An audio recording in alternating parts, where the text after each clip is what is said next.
Hey everyone, and welcome. Today we're going to talk about a concept you probably think you know inside and out, area. But trust me, it's got some really fascinating and kind of counterintuitive secrets.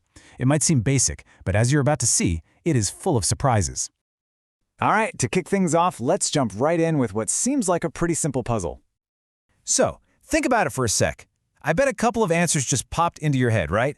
You could slice it into 4 little squares, or maybe 4 long, skinny rectangles. But how many ways are there in total? Believe it or not, the answer is infinite. It's wild, right? Basically, as long as any little bit of area you kind of shave off one part of a shape gets added on to another, the total area of each of those 4 pieces stays exactly the same. This just goes to show you that area is way more flexible and creative than those simple formulas we all learned in school. Okay, so if the answer is infinite, it's clearly not just about simple division. So what is area really? Let's build it up from the very beginning, from its most fundamental idea.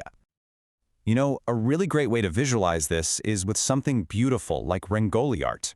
If you want to know how much colored powder you're going to need, you first have to know the size of the surface you're trying to cover. And that's it. That's the heart of what area really is. So here's the official definition. We just pick a standard size, we call it a unit square, maybe it's 1 centimeter by 1 centimeter, and then we're literally just counting how many of those little squares it takes to completely fill up a shape. Okay, let's put this into practice. We've got 2 rectangles. One's a bit longer, the other's a bit wider.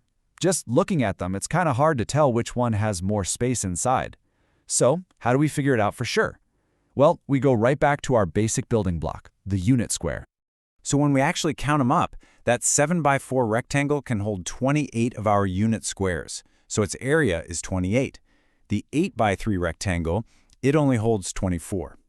And that's the main point here. The first rectangle has a larger area, even though the second one is technically longer.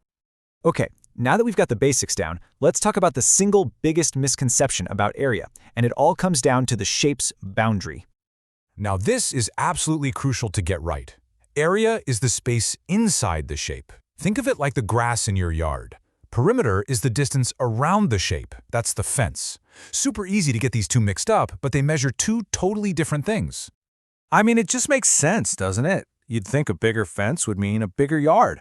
A longer boundary should enclose more space. But is that really always true? And boom, this is where our intuition just gets totally flipped on its head. Look at rectangle 1.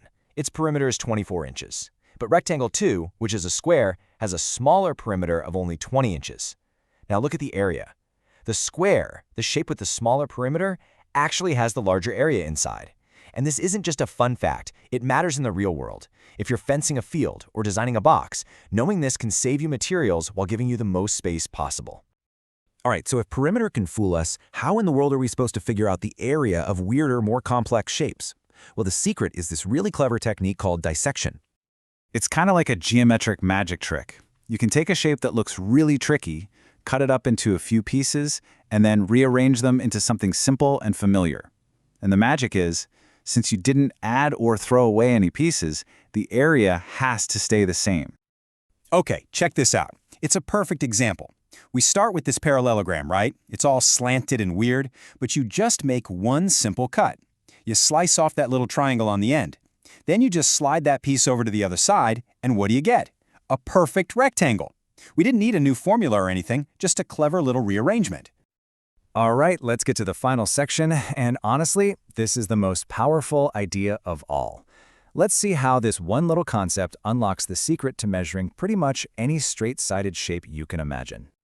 This right here, this is the secret sauce. It's the ultimate key. And I'm serious. It doesn't matter how many sides the shape has, a pentagon, a hexagon, some crazy 20-sided thingamajig, you can always chop it up into a bunch of simple triangles.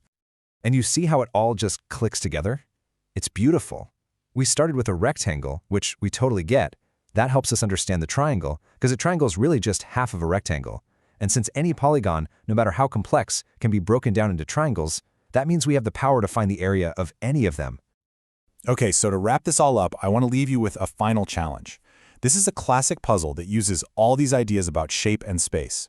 We all know the shortest distance between 2 points is a straight line, but there's a river in the way. So how do you find the most efficient path? It's a great reminder that understanding geometry helps us find these really clever solutions to problems absolutely everywhere. Think about that one.